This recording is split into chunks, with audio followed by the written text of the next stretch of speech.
మనిషిలో ఎప్పుడు ఇద్దరు శత్రువులు ఉంటారు. ఒకడికి హితశత్రువు అని పేరు, ఒకడికి అహితశత్రువు అని పేరు. హితశత్రువు అంటే చాలా చక్కగా ఉన్నట్టుంటాడు, ఎంతో బాగా కూర్చున్నట్టుంటాడు, మనతో ఎంతో మంచిగా ఉన్నట్టుగా ఉంటాడు, కానీ పాడు చేసేస్తాడు.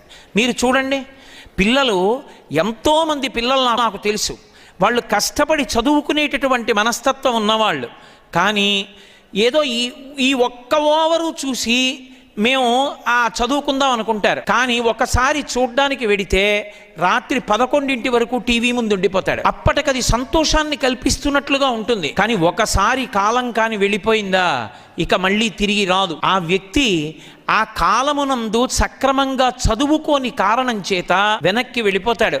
కాలాన్ని ఒక్కసారి దుర్వినియోగం చేసుకుంటే ఆ వెనక ఎన్ని ఇబ్బందులు పడవలసి ఉంటుందో ప్రత్యక్షంగా అనుభవించిన వాళ్ళకి తెలుస్తుంది.